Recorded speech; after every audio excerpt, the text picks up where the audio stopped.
Bonjour à tous. Alors dans cette vidéo, nous allons voir ou revoir la forme interrogative en anglais, c'est-à-dire comment poser une question en anglais. Puisque c'est vrai que lorsque je dois poser une question en anglais, je peux être confrontée à plusieurs difficultés, puisque je peux avoir besoin d'un pronom interrogatif, je dois, un peu comme en français, un peu inverser l'ordre des mots, et parfois même je dois faire intervenir un auxiliaire que je dois placer dans un endroit bien précis de la phrase. Donc on va revoir tout ça dans cette vidéo pour pouvoir bien poser une question en anglais.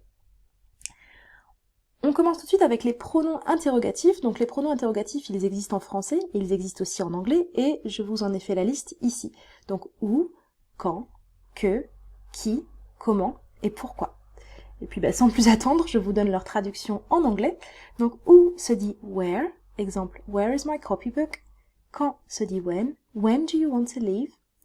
Que, mais c'est aussi le cas pour quel et quel, donc masculin, féminin, singulier ou pluriel, se dit what. Exemple, what does this painting mean? Qui se dit who was designated. Comment se dit how will he win? Et pourquoi se dit why did he change? Donc on observe que la plupart des pronoms interrogatifs en anglais commencent par WH, à la différence de comment qui lui commence par un H. Donc on récapitule les pronoms interrogatifs en anglais, where, when, what, who, how et why. Donc tout ça concernait les questions qui commencent par un pronom interrogatif. Qu'est-ce qui se passe lorsque je veux traduire une question et qu'elle commence en français, on va dire directement par le verbe ou l'auxiliaire. Donc à ce titre-là, il faut faire une petite mise au point, puisque c'est vrai que lorsqu'on pose une question à l'oral en français, on utilise de moins en moins le schéma classique qui veut qu'on inverse le sujet et le verbe, ou alors le sujet ou l'auxiliaire. Donc ici je vous ai fait une liste. Était-elle ici? Ira-t-il aux États-Unis? Vis-tu à Londres? Chercha-t-il une solution? Avez-vous perdu vos clés? Tout ça, ce sont des questions qui sont posées avec un schéma très classique d'inversion du sujet et du verbe. Et je sais très bien qu'à l'oral, en français, on a plus tendance maintenant à soit utiliser directement la forme affirmative, par exemple tu vis à Londres, ou alors à utiliser est-ce que tu vis à Londres. Mais je vous assure que pour traduire une question du français à l'anglais, il sera beaucoup plus simple pour vous de considérer la question dans son schéma classique, c'est-à-dire lorsqu'elle commence soit par le verbe, soit par un auxiliaire. Alors, je vous donne tout de suite les traductions de ces différentes phrases et on va les analyser ensemble. Was she here? Will he go to the US? Do you live in London? Did he look for the solution? Have you lost your keys?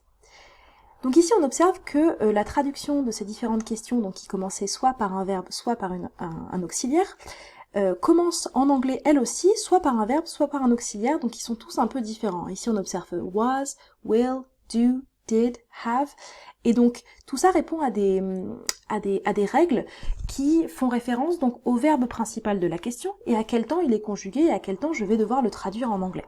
Donc on y va tout de suite pour les différentes catégories et comment je vais les traduire.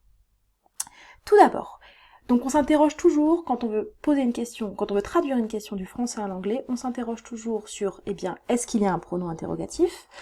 À quel temps mon verbe principal est-il conjugué et comment donc je vais le traduire en anglais? Et ensuite, est-ce que je dois ajouter un auxiliaire ou pas et lequel? Donc on y répond tout de suite. Donc lorsque le verbe principal c'est le verbe être et qu'il est conjugué au présent simple ou au prétérit, ou en tout cas que je vais devoir le traduire par du présent simple ou du prétérit, eh bien la forme interrogative elle commence on va dire directement par le verbe. Donc vous allez voir que dans chacun de mes exemples, à chaque fois je vous mets un exemple avec un pronom interrogatif et un exemple sans pronom interrogatif. Donc ici, où est mon cahier? C'est un exemple avec un pronom interrogatif et où le verbe être est bien conjugué au présent et je vais le traduire par du présent simple aussi en anglais. Where is my copybook? Eh bien ici, on fait intervenir directement le verbe être après le pronom interrogatif. Lorsqu'il n'y a pas de pronom interrogatif, comme dans la question était-elle ici, qui est donc conjuguée à l'imparfait, que je vais traduire par du prétérit, ma question commence bien directement par le verbe être. Was she here? Voilà. On continue. Alors, lorsque le verbe principal, c'est un autre verbe que le verbe être et qu'il est conjugué au présent simple et que je vais devoir donc le conjuguer par du présent simple aussi en anglais. Et bien là, je vais faire intervenir l'auxiliaire do, qui est un auxiliaire que vous connaissez bien, et le verbe de la phrase sera lui à la suite dans la phrase à l'infinitif, donc il ne sera pas conjugué. Donc un exemple avec un pronom interrogatif, quand veux-tu partir? C'est bien une phrase au présent simple que je vais traduire par du présent simple en anglais. When do you want to leave? Donc ici, j'ai bien fait intervenir l'auxiliaire do avant le sujet. Lorsque je n'ai pas de pronom interrogatif, avec un exemple comme « Vis-tu à Londres ?», eh bien, la question commencera directement par l'auxiliaire do. Do you live in London? Attention, il y a une forme d'exception pour la troisième personne du singulier, puisqu'on ne dira pas do, mais bien does. Donc si j'avais voulu dire vit-elle à Londres, ce sera does she live in London? Lorsque le verbe principal, donc toujours c'est un autre verbe que le verbe être, et qu'il est conjugué au prétérit, eh bien là, je vais faire intervenir l'auxiliaire did, qui est en fait l'auxiliaire do au prétérit, et le verbe, dans le reste de la phrase, sera lui aussi à l'infinitif. Exemple avec un pronom interrogatif, pourquoi a-t-elle changé? Why did she change? Donc ici on a bien l'auxiliaire did. Exemple sans pronom interrogatif, chercha-t-il une solution? Donc ça c'est du passé simple que je vais traduire effectivement par du prétérit. Au-dessus j'avais un exemple avec du passé composé. Did he look for the solution? Bon, ma question commence directement par l'auxiliaire did. Lorsque le verbe principal il est conjugué au futur, et que je vais donc le conjuguer au futur aussi en anglais, eh bien je vais faire intervenir l'auxiliaire will, et le verbe sera toujours non conjugué, c'est-à-dire à l'infinitif. Exemple avec un pronom interrogatif, comment va-t-il gagner? How will he win? Donc j'ai bien fait intervenir l'auxiliaire win après le pronom interrogatif. Si la question ne comporte pas de pronom interrogatif, ira-t-il aux USA? Will he go to the US? Ma question commence directement par mon auxiliaire, et ici, will, puisque c'est du futur. J'espère que vous nous suivez toujours. Et enfin, lorsque le verbe principal il est conjugué à une forme qui comporte déjà un auxiliaire, donc quand je vous parle d'une forme qui comporte déjà un auxiliaire, ce sont tous les temps que vous connaissez en anglais qui comportent un auxiliaire. Donc on a par exemple le be plus ing, on a le present perfect, on a le pluperfect. Donc si vous voulez un petit rappel de ces temps, je vous invite à aller regarder mes autres capsules vidéo qui concernent tous ces temps-là, puisqu'il y en a une pour chacun, notamment une avec la différence entre prétérit et present perfect. Et donc, ces trois formes-là sont des formes qui sont déjà, on dit, auxiliées, puisqu'elles comportent un auxiliaire. Et donc, c'est tout naturellement que leur forme interrogative commencera par l'auxiliaire. Donc, un exemple, avez-vous perdu vos clés? Donc ici, c'est du passé composé que je vais pouvoir traduire par du present perfect.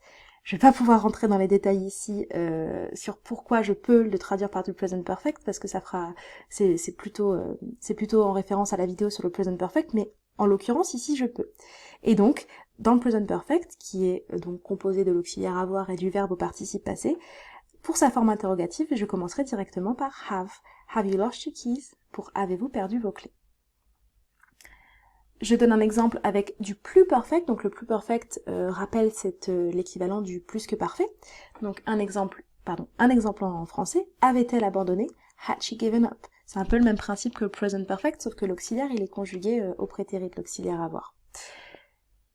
Et enfin, je vous mets un exemple avec du be plus ing, donc écris-tu un mail, donc le be plus ing, je rappelle que c'est le temps qui permet de parler d'une action en cours, dans le présent ou dans le passé, donc ici j'ai utilisé du be plus ing présent. Écris-tu un mail? Are you writing an email? Eh bien, comme je vais avoir besoin de l'auxiliaire be dans la forme affirmative, dans la forme interrogative, j'en aurai toujours besoin, et cet auxiliaire viendra se placer en premier. Voilà. Alors attention, il existe une forme d'exception avec le pronom interrogatif qui se dit who, comme on l'a dit tout à l'heure, puisqu'on n'aura pas besoin d'auxiliaire sauf à la forme négative. Exemple, qui veut regarder ce film? Who wants to watch this film? Donc ici on est bien à la forme affirmative, on est bien à la forme négative, mais du coup on n'a pas besoin d'auxiliaire, on ne fait pas intervenir par exemple do ou did ou have, on passe directement au verbe who wants to watch this film. Par contre, ici on est à la forme négative, qui ne veut pas le bonheur? Who doesn't want happiness? Ici on fait intervenir l'auxiliaire à la forme négative, puisque la question est déjà à la forme négative. Voilà. Bon, ça fait beaucoup d'informations, avec auxiliaire, pas auxiliaire ou quoi que ce soit, donc ce que je vous propose là, c'est qu'on passe directement à un peu de manipulation. Donc voilà, j'ai une question typique en français, aimes-tu ce repas? Donc on va reprendre les mêmes mécanismes dont je vous ai parlé, à chaque fois pour pouvoir bien traduire, on va se poser la question, est-ce qu'il y a un pronom interrogatif? Quel est le verbe principal? Et par quel temps je vais traduire ce verbe principal? Donc on commence avec un premier exemple, aimes-tu ce repas? Dans cette question, eh bien j'ai pas de pronom interrogatif, c'est le verbe aimer, et c'est du présent simple, et je vais le traduire par du présent simple aussi en anglais. Donc si on se souvient bien de ce qui s'est dit, verbe aimer, présent simple, écoutez, je vais commencer ma question par do en anglais. Do you like this meal? Do you like this meal? On continue. Es-tu allé au cinéma? Est-ce qu'il y a un pronom interrogatif? Quel est le verbe principal? Par quel temps je vais le traduire? Eh bien, il n'y a toujours pas de pronom interrogatif, c'est le verbe aller, Et es-tu allé au cinéma hier? Ah, je suis désolée, il n'y avait pas hier ici, mais il y a hier ici. Puisqu'il y a hier, d'ailleurs, je vais le traduire par du prétérit. Donc, sa traduction en anglais donnera Did you go to the cinema yesterday? Donc, je vais faire intervenir l'auxiliaire did, puisque c'est un temps que je vais traduire par du prétérit. On continue. Verrons-nous nos cousins? Pas de pronom interrogatif, c'est le verbe voir, et je vais le traduire par du futur. Et la traduction par du futur fait intervenir l'auxiliaire will. Will you see our cousins? Will you see our cousins? Enfin, pourquoi est-elle en train de courir? Donc ici, on a bien un pronom, c'est le pronom pourquoi, avec le verbe courir. Et donc, c'est une action qui est en train de se dérouler dans le présent, donc je vais le traduire par du be plus ing. Donc, ma traduction en anglais donnera Why is she running? Why is she running? Un dernier exemple. Quand avais-je admis? J'ai le pronom quand. Je suis avec le verbe... Non, je suis pas avec le verbe partir, pardon. Je suis avec le verbe admettre. Il y a une faute dans mon diaporama. Et je vais traduire tout ça par du plus perfect. When had I admitted? When had I admitted? Voilà. Désolée pour cette faute, hein. C'est pas le verbe partir, c'est le verbe admettre. Voilà. Eh bien écoutez, j'espère que ces explications auront été claires pour vous. Donc je vous invite, si vous avez encore des confusions pour poser une question en anglais, je vous invite donc à vous poser les mêmes questions que celles dont j'ai parlé, c'est-à-dire est-ce que j'ai un pronom interrogatif ou pas? Quel est mon verbe? Par quel temps je vais le traduire? Et du coup, vous aurez, si vous connaissez les règles par rapport à toutes ces questions-là, vous pourrez assez facilement traduire votre question en anglais. Voilà, bye bye!